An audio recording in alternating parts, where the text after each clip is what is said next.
दोस्तों, बिहार के वैशाली में जन्मे मदन कश्यप हिंदी कविता के एक प्रतिनिध हस्ताक्षर हैं। उनके अब तक 7 कविता संग्रह प्रकाशित हो चुके हैं। इसके अतिरिक्त गद्य और आलोचना में भी उनका महत्वपूर्ण योगदान है। वह श्रमिकों के साथ हैं, वह स्त्रियों के साथ हैं, वह बच्चों के साथ हैं और आने वाली समूची सृष्टि के कह सकती हैं वकालत में शामिल रहते हैं। आलोचना आदि तमाम पत्रिकाओं में वो लगातार संपादन करते रहे हैं। समकालीन जनमत हो, सहयात्री, समकालीन कविता, कई पत्रिकाओं के संपादन मंडल में शामिल रहे हैं। उन्हें नागार्जुन पुरस्कार, केदार सम्मान, शमशेर सम्मान, कई प्रतिष्ठित पुरस्कारों से नवाजा गया है। गूलर के फूल नहीं खिलते लेकिन उदास है पृथ्वी, नीम रोशनी में कुरुज कवि ने कहा, और ऐसे तमाम कविता संकलन उनके दरअसल लोकख्यात हैं। बहुपठित और बहु लोकप्रिय कवि के रूप में मदन कश्यप जाने माने जाते हैं। आम आदमी के हक हकूक की बात हो, उनके लिए वो पूरी निष्ठा से, पूरी शिद्दत के साथ आवाज उठाते हैं। आज ये जो सुखासीन वर्ग है अपने ऐशो आराम के लिए हर तरह के साधन जुटाने में तत्पर है। बाजारवाद पूरी तरह से हावी है। आशा, आकांक्षा, चाहत, संघर्ष और करुणा का भी कोई मूल्य नहीं रह गया। आज मनुष्य के विचार और व्यवहार का अवमूल्यन दिखाई दे रहा है। औद्योगिकरण तथा उपभोक्तावादी संस्कृति का प्रभाव सर्वत्र है और ये श्रमशील मनुष्य जो सर्वहारा वर्ग है, दरअसल वह सबसे ज्यादा वंचित और सबसे ज्यादा उपेक्षित है। साथियों, श्रमशील जनता पर किस तरह से वर्चस्व करने वाले, चाहे पूंजी का वर्चस्व हो या राजनीति का वर्चस्व हो, ये जो सुखासीन वर्ग है वो किस तरह से सत्ता द्वारा पोषित है और अपनी स्वार्थपरता में, अर्थलोलुपता में, अनैतिक कार्य व्यापार में, कार्यकलापों में और तमाम तरह के आकर्षणों से दरअसल मनुष्य जो है वो लगातार अनैतिक होता जा रहा है, अपने मानवीय विवेक से च्युत हो रहा है। तेजी से समाज बदल रहा है साथियों, और इस मामले में बाजारवादी शक्तियां और आक्रामक होकर हमारे ऊपर हावी हैं। और राजनीति भी तो भाई भतीजावाद हो, क्षेत्रवाद हो, जातिवाद हो और संप्रदायवाद हो, इस तरह के तमाम क्या कह सकते हैं धन, बल, साधन, शक्ति, सुविधा का लगातार हम देख रहे हैं वर्चस्व, और जन बल कमजोर हो रहा है, जन कमजोर हो रहा है, मानवीय विवेक कमजोर हो रहा है। साथियों, इस गलीच वातावरण में जीने के लिए हम सब अभिशप्त हैं। अब एक गरीब और लाचार और वंचित और बेजुबान व्यक्ति लगातार जीने के लिए, कम से कम अनिवार्य रूप से अपनी बुनियादी सुविधाएं जुटाने के लिए भी बेबस है, लाचार है। पूंजी के दलालों ने और अनिवार्य रूप से वे शोषण के जो नए नए तरीके इजाद कर रहे हैं। मदन कश्यप जी अपने संग्रह अपना ही देश में शोषण तंत्र के इन्हीं चमचों से मुठभेड़ करते हैं। इस लोकतंत्र में आए दिन बाहुबल का वर्चस्व बढ़ता जा रहा है, राजनीति की गरिमा गिर रही है, और राजनीति की गरिमा गिरते और नेताओं का जो संयम खोता जा रहा है, नेतृत्व का संयम खोता जा रहा है, इस सब से वे आहत हैं। वो व्यक्तिगत तौर पर लगातार देखते रहते हैं इन दो वर्गों में जो फाक हो रही है, जिस तरह की ओछी, घृणित और सतही बयानबाजी हो रही है, इससे पूरा का पूरा लोकतंत्र शर्मसार है। अब राजनीति में सेठ हैं, साहूकार हैं और लगातार दबंगई और गुंडई का वर्चस्व बढ़ रहा है। सामान्य जो सरल है, साधारण है, कर्तव्यनिष्ठ है, जो ईमानदार है, जो सच्चा है, ऐसे व्यक्ति की राजनीति से भूमिका बिल्कुल नगण्य होती जा रही है। और मदन कश्यप इस बात को भी अपनी कविताओं में रेखांकित करते हैं। जनता अब उतनी भोली भाली भी नहीं रह गई है। जनता समझती सारी साजिश को है, सारे षड्यंत्र को जनता समझ रही है। तो अब सामान्य जन धीरे धीरे वो समझ रहा है इनके काइयापन को, इनकी स्वार्थ सिद्धि को, इनकी धूर्त और दबंगई को, इनकी गुंडई को। अब इसके इर्द गिर्द हम पूछ नहीं हिला सकते। मदन कश्यप जी ऐसे तमाम परिदृश्य रचते हैं अपनी कविताओं में। साथियों, अधिक बात न करते हुए आज हम उनकी 5 कविताओं से रूबरू होंगे और उन 5 कविताओं के बहाने मैं दरअसल आपको उनके केवल रचनात्मक यात्रा नहीं, उनके प्रतिकार के स्वर को, उनके आक्रामक स्वर को, उनकी जो वो साजिश और षड्यंत्र को सूंघ ले रहे हैं, भांप ले रहे हैं और भविष्य को चिता रहे हैं, उस पर भी बात करूंगी। दोस्तों, मेरी पसंद की पहली कविता है एक दिन स्त्रियां। बैंक होगा वहां स्त्रियां नहीं होंगी, बैंक होगा वहां स्त्रियां नहीं होंगी, विश्वविद्यालय होगा, टेलीविजन भी होगा, अस्पताल भी होंगे, पर स्त्रियां कहीं नहीं होंगी। उन्हें न तो पैसे की जरूरत होगी, न ही शिक्षा या इलाज की। आवश्यकता बस होगी तो केवल हिजाब की। काले बुर्कों में कैद उन्हें डाल दिया जाएगा काली कोठरियों में, जहां कभी कभी कुछ खौफनाक आवाजें आएंगी, बंदूकों की या अजानों की, औरतों की चीखने की या बच्चों के रोने की। धीरे धीरे मिटती चली जाएंगी उजाले की स्मृतियां। सबसे ज़हीन स्त्रियां बस जुगत लगाती रहेंगी, सबसे ज़हीन स्त्रियां बस जुगत लगाती रहेंगी कि पतियों की पिटाई से कैसे बचें। सबसे सुंदर स्त्रियां खैर मनाती रहेंगी धर्म धुरंधरों की निगाहों से बचे रहने की। फुसफुसाहटों और सिसकियों तक सीमित हो जाएंगी सबसे खूबसूरत आवाजें, कला केवल भोजन पकाने तक ही रह जाएगी।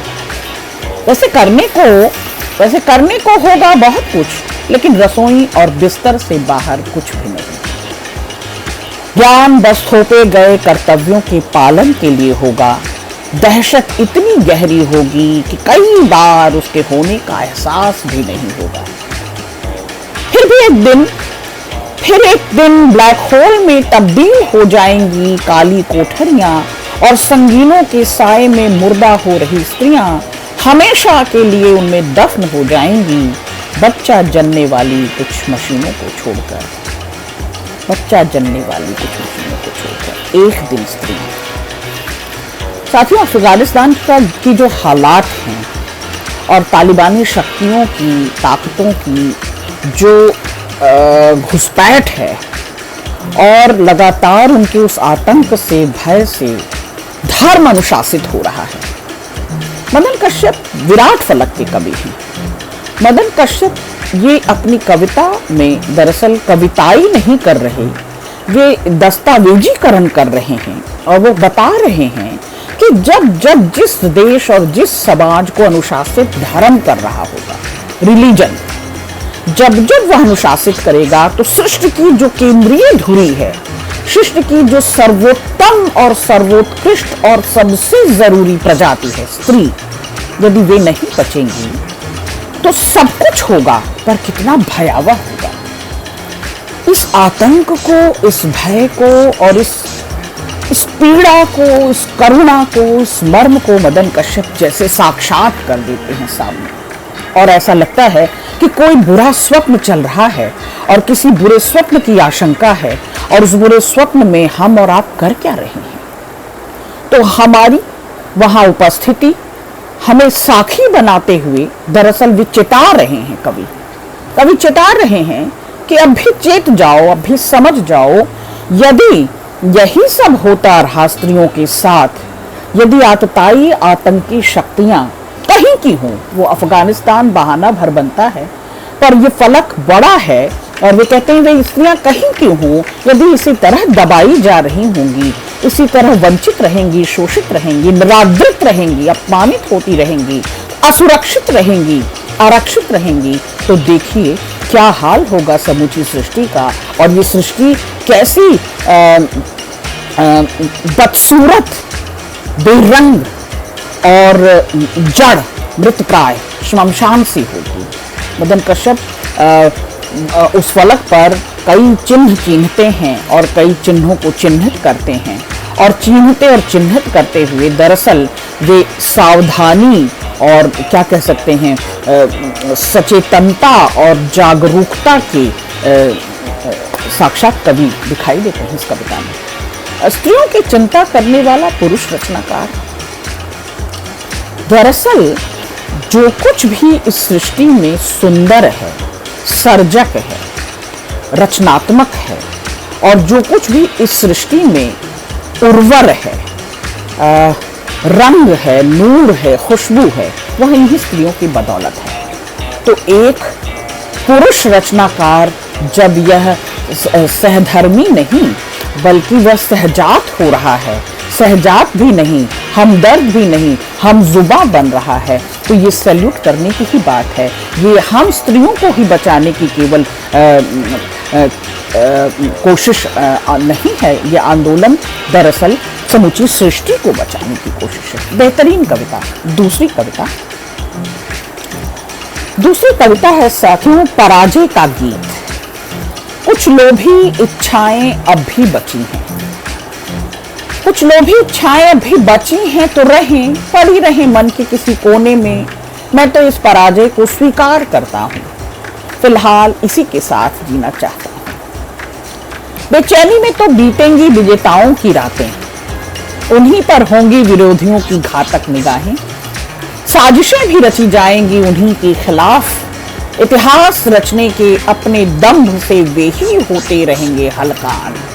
मैं तो चुपचाप चला आया हूँ शिकस्तगी के खूबसूरत शांत संसार में, जहां लहलहा रही है भरोसे की फसल, जहां लहलहा रही है भरोसे की फसलें, खिलखिला रहे हैं भलमनसाहत के कारखाने। विजेता तुम्हारी उम्मीदी दुनिया से, विजेता तुम्हारी उम्मीदी दुनिया से कहीं बहुत बेहतर है हम पराजितों की दुनिया। एकाएक नागार्जुन याद आ गए, जो नहीं हो सके पूर्ण काम उनको सलाम। एक ताकतवर स्वपोषित निरुपायता में जीते हुए अपने मृदुल आत्मगौरव को बचाए रखना हमारा मकसद है। तुम्हारी जीत में नहीं, हमारी हार में ही बची रहेगी मानुषिकता। मैंने कहा है ना कि मदन कश्यप मानवीय विवेक के कवि हैं, सचेतनता के कवि हैं। तुम्हारे चमकदार हथियारों को देखकर मैं धीमे से मुस्कुरा दूंगा, इतना भर काफी है।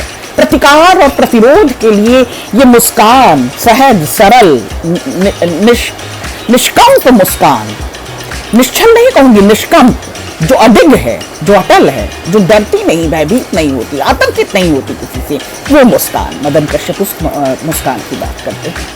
तुम्हारे चमकदार हथियारों को देखकर मैं धीमे से मुस्कुरा दूंगा, कातिल इरादों को भांप कर कुछ और किनारे हो जाऊंगा। तुम्हारी विजयी सेनानियों को चुपचाप गुजर जाने दूंगा, ताकि वे लौट कर अपने उन बच्चों से मिल सकें जो उनके अभियान पर निकलने के बाद पैदा हुए, ताकि वो अपने उन बच्चों से मिल सकें जो उनके अभियान पर निकलने के बाद पैदा हुए। बेहतरीन कविता थी। मैं रचूंगा पराजितों के लिए गीत, जिनकी संख्या हमेशा विजेताओं से अधिक होगी। पराजितों की संख्या निश्चित तौर पर विजेताओं से अधिक होगी।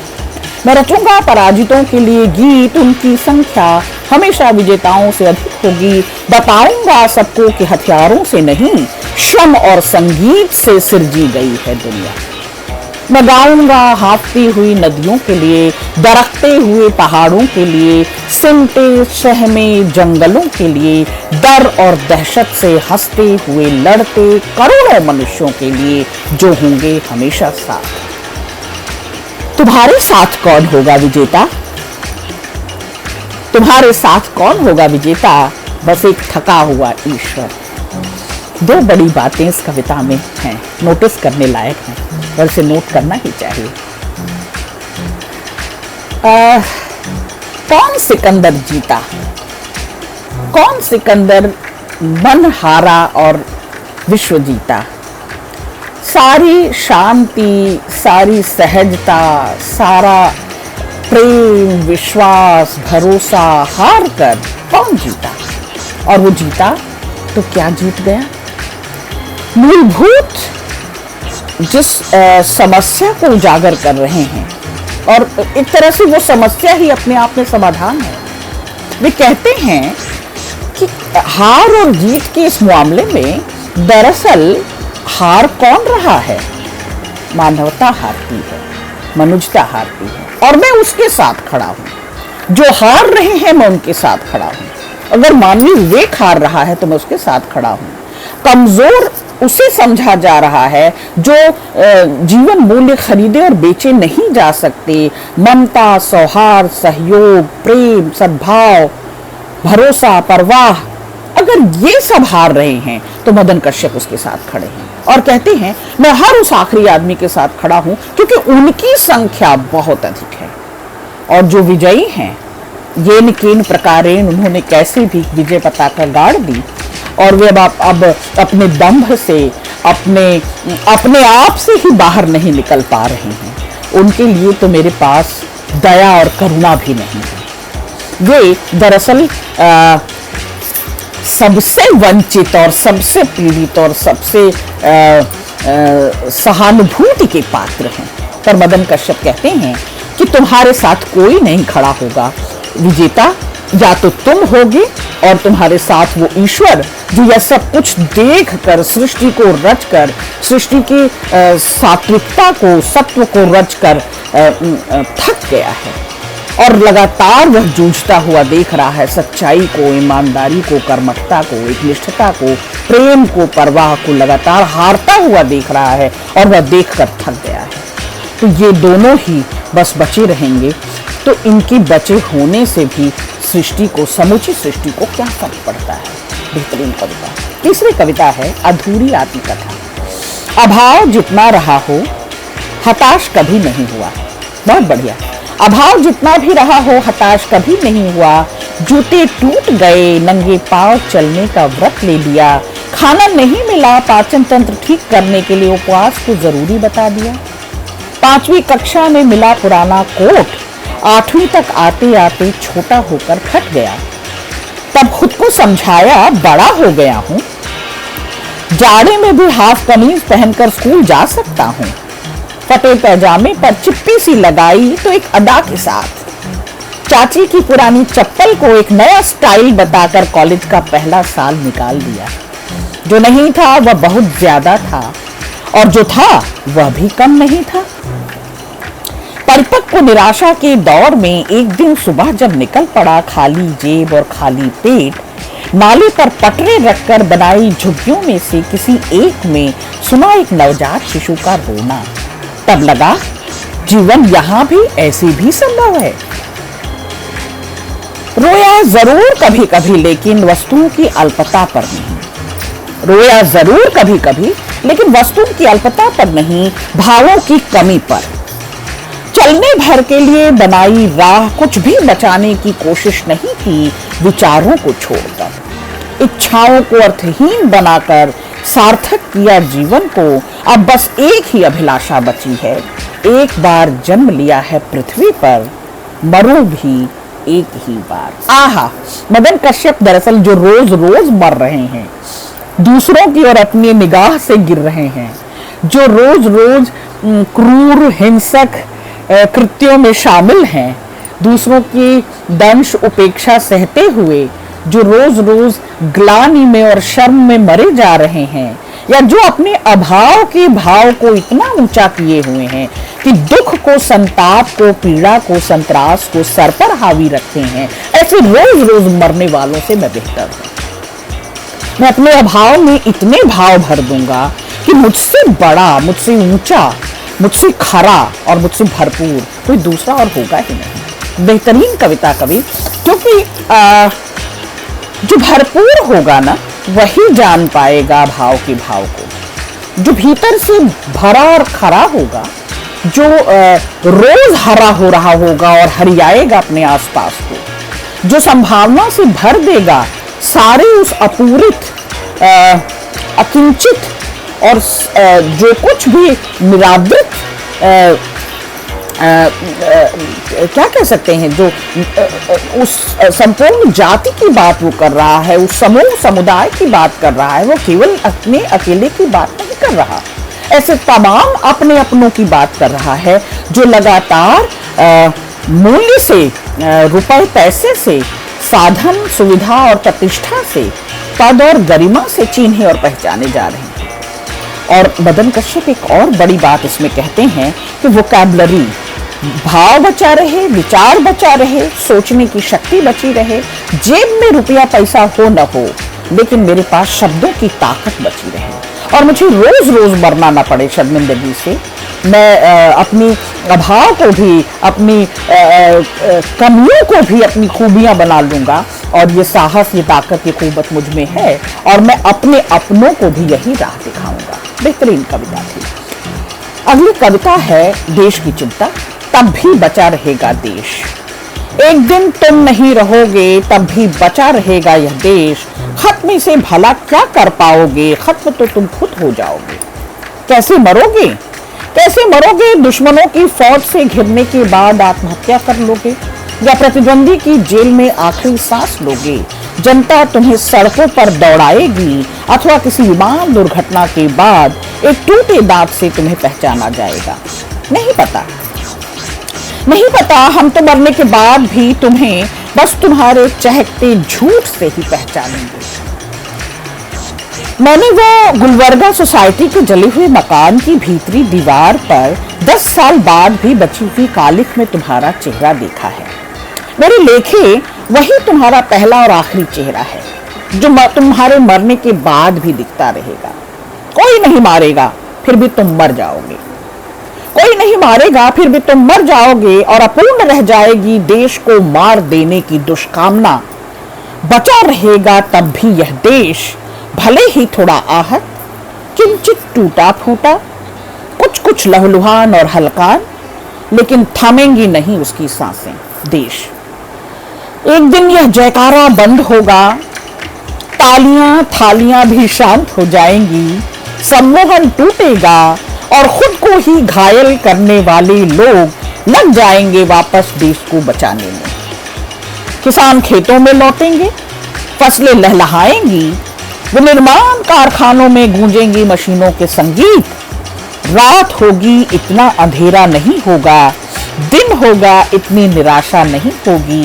धीरे धीरे पटरी पर लौटेगा देश, प्रतिहिंसा से मुक्त होकर परंपरा को पहचानेंगे लोग और इतिहास के खलनायकों के गह्वर में एक पिंडी तुम्हारे नाम की भी बना देंगे, एक पिंडी तुम्हारे नाम की भी बना देंगे। साथियों, आप सब समझ रहे हैं कविता किसको संबोधित है। आप सब समझ रहे हैं कि एक व्यक्ति देश से बड़ा नहीं होता, उसका अभिमान, उसका दम, उसका ओज तेज स्वर, उसका वर्चस्व, उसका दबदबापन, हर चीज और हर वस्तु, हर व्यक्ति और हर परिस्थिति को अपने कंट्रोल में, अपने नियंत्रण में बांध लेने का उसका दम, और देश से ऊपर, देश से ऊंचा अपने आप को बताने और अपने आप को देश को छीन छीन करते हुए, देश को कमजोर करते हुए, लगातार कमतर करते हुए,